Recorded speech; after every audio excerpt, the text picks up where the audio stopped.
Hello and welcome to my Darkest Dungeon 2 Leper class guide. I'm your host, Methfu.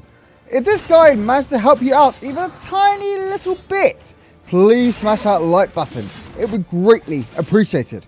So in this guide, I'm going to be going over all the skills, the best ones to use, and the best teams for the Chad himself, the Leper. Alright, let's go. So let's have a look at the pros and the cons list of the Leper. So number 1 hits like a truck.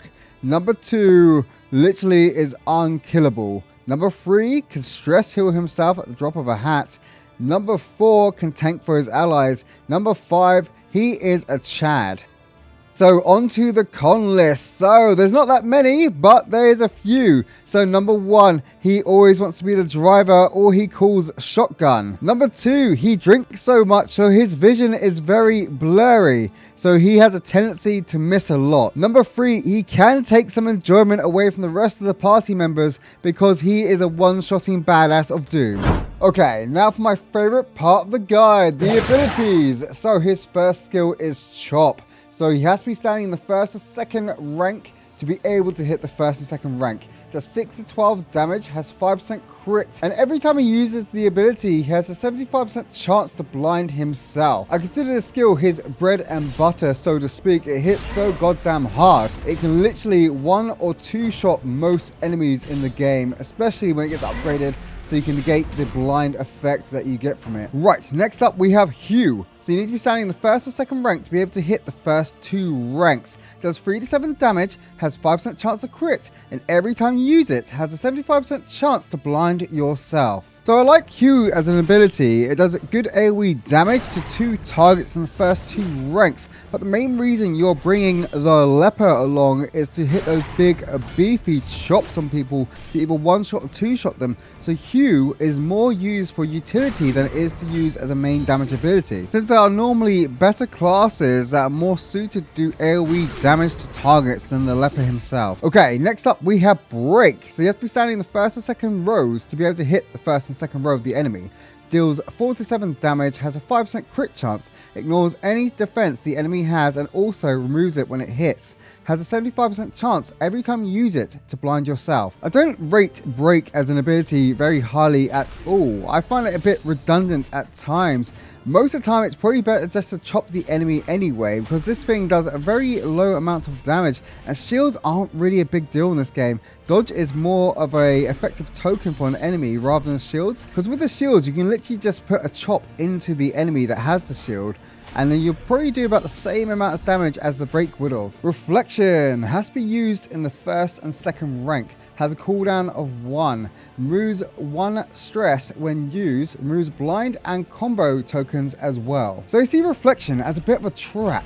It looks pretty good on paper, don't get me wrong, but there's so many better skills you can be using on your turn, such as Revenge and also Withstand. You can also be casting Intimidate to taunt the enemies towards you. There's so many better things you could do on your turn rather than put out a Reflection. With the right teammates and good synergy, you don't need Reflection at all to be able to hit with the Leper. Our next skill is Bash. Once again, you have to be standing on the first or second rank. I'm seeing a pattern here. To be able to hit the enemy in the first and second rank. Does 2 to 4 damage, has a 5% crit chance. It also inflicts Immobilize onto yourself, Immobilize onto your target, and it dazes them also. Okay, so Bash is like another trap once again, no pun intended. It literally does a bare amount of damage, really minimalistic. You can literally do anything else and it'll do way more damage than that.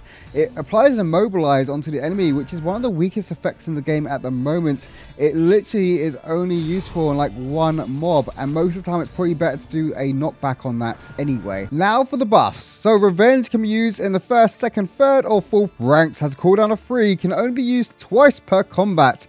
It inflicts a self-vulnerability debuff onto yourself when you use it, and at turn start it gives you an attack token. I actually really like Revenge as a buff. I think it's pretty damn strong. Giving yourself 50% more damage on your already beefy chops is actually pretty damn good. Okay, next up is Revenge's twin brother Rune. So you can only use this in the first, second and third rank, has a cooldown of 3, you can use it twice per combat, and self when damaged gives you 20% damage buff. So both damage buffs are really similar to each other. I prefer to use Revenge at the beginning of the game and Rune towards towards the end when the enemies are throwing out AoE damage left, right, and center.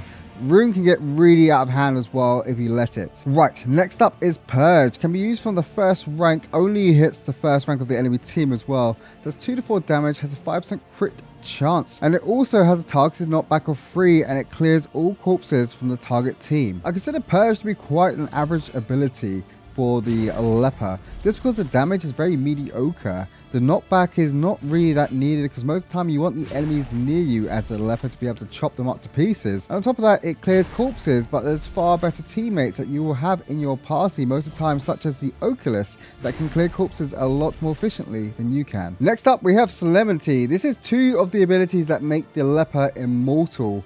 You have 2 uses per combat, can only be used in the first and second rank, and it heals you when you're at 33% HP or less for 33% and reduces your stress by 2. So this skill is absolutely amazing. It literally makes the Leper immortal. When you get a bit low, you just pop this and you're literally back up to 4 HP, you reduce all your stress. It's just a very, very solid skill to use and to have. Here's a tanking ability, Intimidate. So can only be used in the first rank. Hits literally every single rank in the enemy team, does 1 to 2 damage. It has a 5% crit rate. It gives you a self-taunt buff, so every enemy will target you instead of your teammates. And it also puts a debuff onto the target and reduces their damage by 50%. This is a great skill. I literally switch this in and out quite a lot depending which fights or which enemies I'm facing at the time. It always works as well. I mean, even if you're blinded, you still get the taunt buff on yourself to be able to save your teammates. So it doesn't really matter that much about missing out on that 1 to 2 damage. It also debuffs your target that you pick. It's a very, very solid skill to use. Last but not least, Withstand, the second ability that makes the Leper immortal. Can be used in the first, second, or third rank. Has a cooldown of 3. Can be used twice per combat. It also gives you a self buff of 2 defense, 2 taunts, 15% resistance to bleed, blight, and fire, and 15% resistance to movement. And every turn starts, you get another defense token. Okay, this ability is literally insane. It just makes the Leper unkillable, along with Solemnity. Literally just makes him an unstoppable tank, like something out some sort of horror film where you're trying to like throw stuff at him, trying to murder the person that's trying to chase you. This is literally what the person has on him to make him so immortal. So this is the best build for the Leper. We have Chop. Chop is extremely strong. It literally does so much damage. One of the most damaging abilities in the game. We have Withstand. This allows us to tank for our teammates and tank for ourselves. This makes the Leper unkillable. We have Revenge, which increases our damage by a lot. It will last for pretty much the whole fight if you use it correctly. Then we have Intimidate. When we run out of taunts using our Withstand, we can Intimidate to try and keep the pressure on ourselves and off our teammates, thus reducing any damage they take and thus reducing any stress they take as well. And the last ability is Solemnity. After a hard day's work of tanking, all we need is this to get us back up to 4 HP again and continue being the meat shield for our party members. Right, so over to the Mastery Trainer. So the first point I would spend on the Leper to upgrade would be Chop. This increases the damage to 6 to 16 damage, 5% crit. It ignores blind when the target has a combo point on him.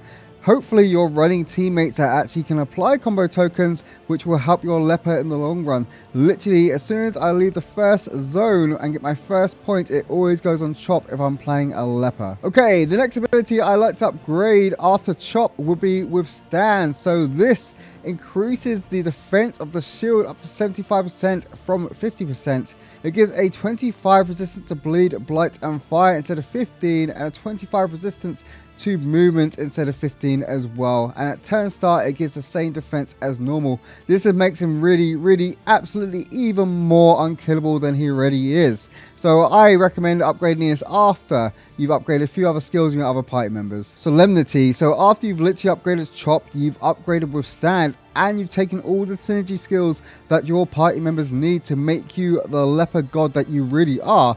Then you take Solemnity and increase your healing up to 50% from 33% and your stress from -2 to -3. Right, so moving on to the best teammates and best teams for the Leper. So first, start with a Leper. It always helps to have him in the team.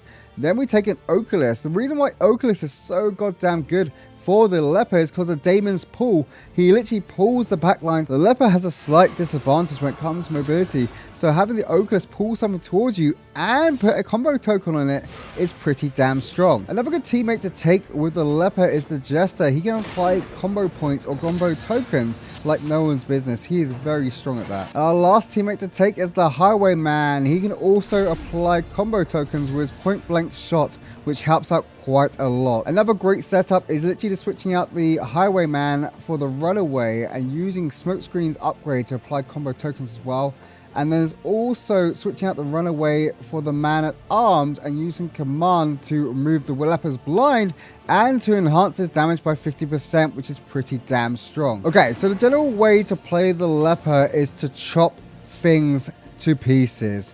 But before you can get to your chopping, you need to do a bit more first. So normally I always start off with a withstand unless I can down a target with a chop straight away to reduce incoming damage and allow myself to be tanking for my teammates. If I can't get a chop off and withstands on cooldown, I will resort to a revenge or a rune to buff up my damage ready for the next turn. I will not swing blindly, no pun intended, because I know I'll be wasting a turn doing that and I do not believe in the RNG gods.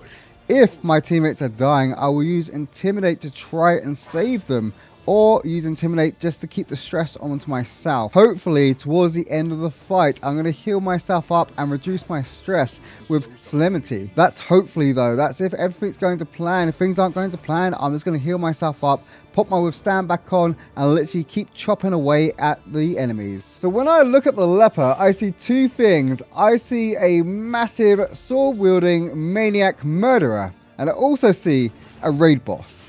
And the reason why I call him a raid boss is because if you help him out, he will lay the smackdown on all your enemies with no discrimination at all with his giant sword. But if you don't help him out, he's literally as useful as a drunken guy in a bar fight. You can also help out your raid boss Leper with milk-soaked linen or by using holy water.